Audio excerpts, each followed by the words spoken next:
Sumainyo ang Panginoon at sumayin.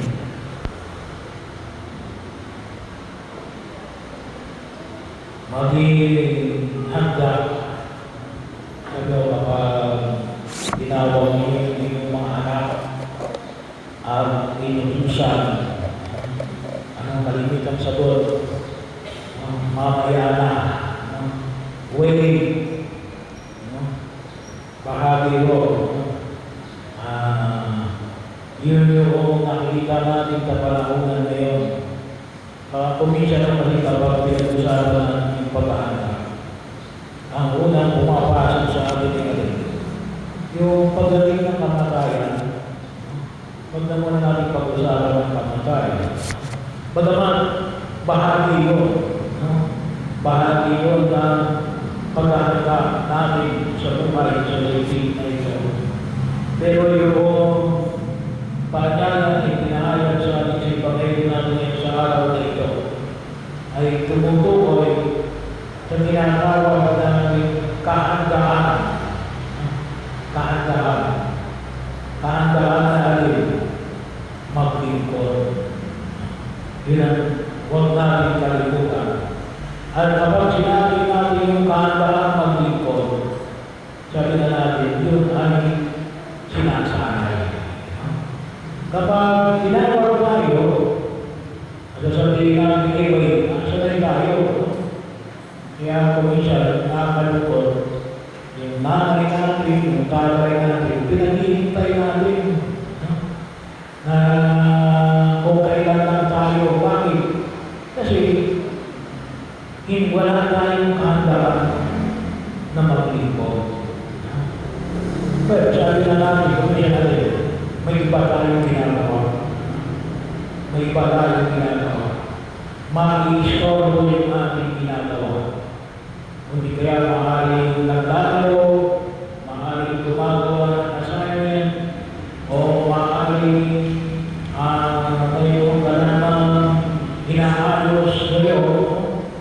Pero sabi nga natin, yun yung isang panawagan ng Diyos na kutusin ay dapat natin asipasutin yung kahandaan na maglingkod. Kasi parang ang lumalabas sa iyo, yung mas handa tayo na tayo ang pinaglilingkuran kaysa doon sa yung kahandaan na maglingkod. Kaya kutusin, sa paanayan ay pinahayag na Jesus. Bagaman maraming tema ang pwede natin pagkiligayan. Sa Ebanghelyo natin narinig ngayon, ito yung number na city. Kasi may silang Panginoon Darama. Ito, active pa rin yung alin. Yung kasama rin yung alin, ipagbili mo ang iyong ari-arian, ipabigay sa mga luka. Bahagi yung dito yung hamon ay pinahayag na Jesus na gumawa kayo ng mga lupunang hindi nasisira. Mag-ipon kayo ng kayamanan na hindi mananakaw. So, mag-ipon kayo ng kayamanan sa langit, hindi yung kayamanan sa daigdig na ito. Pero sa naman, ay kasama dito natin, much is given, much is required. Pag mas marami ibinigay sa iyo, mas marami rin ang hihingin sa iyo. Pero naman tayo doon sa elemento na kahandaan na maglingkod. Bahagi yung kinakailangan sinasanay natin yung ating sarili na maging handa sa paglilingkod kaysa doon sa kahandaan na paglingkuran. Alam niyo yung salitang waiter. Waiter. Yung waiter ay yung nag-wait. Pero ba't ka nag-wait? Para makapaglingkod ka. Yun ang sa mga restaurant, yung mga waiter,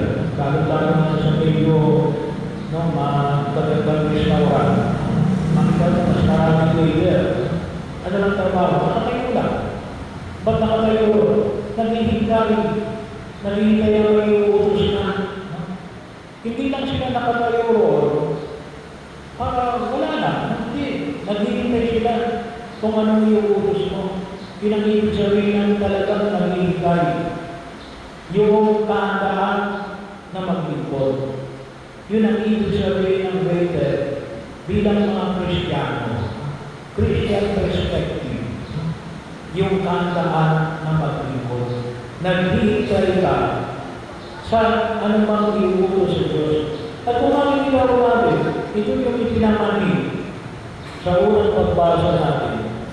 Sa araw na ito, mula po sa aklat ng karunungan, no? Ipinapamani dito yung alin, yung bayan ng Israel na walang ginawa kundi ang sumunod sa kalooban ng Diyos at magpuri sa buong kapal.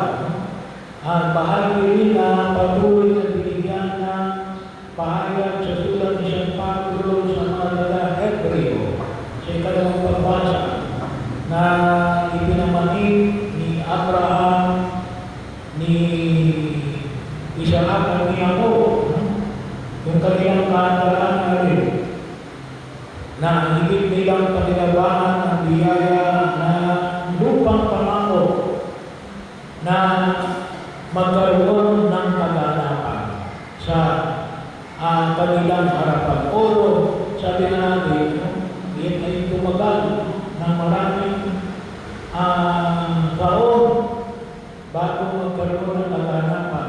Pero yung kaisipan ng mga hulo natin, yung naghihintay para maglingkod at handa palagi na makatuon sa kanawagan ng buong kamay. Makaliwanag na ibigay ng pansin dito, yung alin. Pero hindi naman tayo alipin. Pero yung sabihin, ito yung pagiging handa ng alipin. Tayo naman ay mga kaibigan na Jesus, sinasabi ni Jesus, hindi na tayo alipin. Pero ito yung trabaho. Kung talagang tayo ay kaibigan na Jesus at nalalaman natin kung ano yung paggustuhan ng ating Diyos, ay bahagi natin. Tulad ng alipin natin, handa siyang tumating, handa rin siyang pagbuksan ang kanyang Panginoon na galing sa kasalan. Ano mang oras tumating? Sa unang panahon, hindi naman puso ang lock. Later na lang nagkaroon ng lock, kalimutan na rin. Walang bukasan sa labas. Ang bukasan ay sa loob ng bahay. So, para mapag-usan ka, kung may isang sarado yun, sa loob ng bahay, bubuksan. Kinakailangan may tao, may iwan. May puso na ngayon ulit. May susi. May smart lock na ngayon. Pwede yung kano na lang, ano yan, fingerprint mo. Magbubukas. Pero bahagi yun yung gawain ng alipin pag-usan yung kanilang amo, ano ang oras dumating, maging yun ay hangin gabi o madaling araw. At hindi lamang yun. Paglilipuran, kung ano yung gusto, may magkakabi, yung baga ay kakain, o kung sila ba'y magtutulog. So, pinakailangan natin nandun. So, ibig sabihin, kahandaan, hindi yung sabi na natin, isa sa mga kakulangan natin mga Pilipino ay tinatawag natin manana hari. Mamaya na, bukas na, manana, sabihin Espanyol ay bukas. Gusto kung maaaring pagbubukas natin, ibubukas natin. Kung maaaring pigilan natin, pigilan natin. Hindi yung ngayon na. Bahagi ho. May gagawin tayo ngayon na. Kasi bukas lang. Yun ang isa sa mga bahagi ng pagkilos natin ng utusin. Ay medyo hindi maganda. Mahilig tayong magpabukas. Kung maaari, kung kung ma-extend natin, may tayo sa extension. Ang sinasabi ni Jesus, yung kahandaan na maglingkod, hindi mo maaaring bukas. Ngayon na, oras mismo, kung magagawa natin. Kaya bahagi yun. Kaya ano sabi ko, kapag anong oras dumating, ang Panginoon, yung amo, tawag na natin yun ay ever ready. Nag-ready, dapat maging bahagi ng ating kalinahan. Hindi exceptional yan.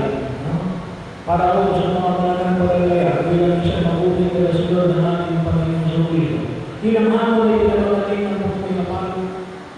Na kung sarali mo bigyan tayo ng pagkilos, kahit na ngayon na, ay pwede natin masabi na, go.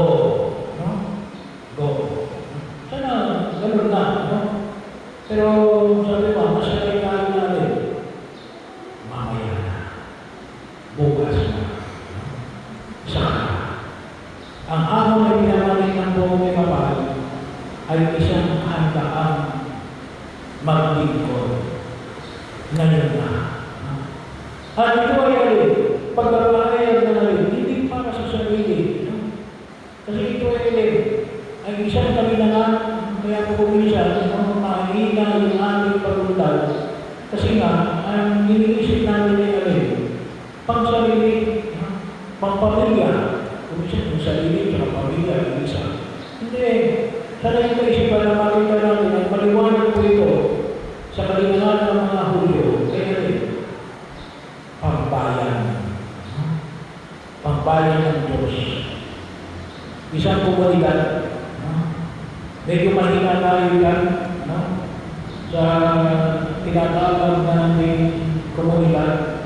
Sa Israelita, very strong yan, kaya may tinatawag silang kibbutz. Kung makita ninyo, kibbutz. Yun po ay community. Sa akin, pag sinabi natin yung komunidad, kung may parish, pero isang bayan, pero hindi lang sa bayan ng Diyos. Yung aming kalinangan ay makabubuti pa kayo ito sa lipunan na ginagalawa natin, lalo-lalo na bilang mga mananampalataya ng Kristiyano Katoliko. Na pwede natin gawin ang isang bagay na kaya namin ianay ang ating sarili para sa mas malaking lipunan ginagalawa natin, na ianda namin ang aming sarili para maglingkod sa iba. Kaya yun ang inulog namin sa harapan ng Diyos, nawa ay maging bahagi ng ating pagkilos na mayroon na natin yung simbolo ng Diyos. Pag-aandog ng sarili para sa buong bayan ng Diyos, sa buong sanlibutan. At nangyari natin sa harapan ng buong kapal, kasi doon lang tayo hindi na makikita natin yung pag-uulan na kaya namin maglingkod, pag-aanda na alangin maglingkod para sa kapakanan ng bayan ng Diyos.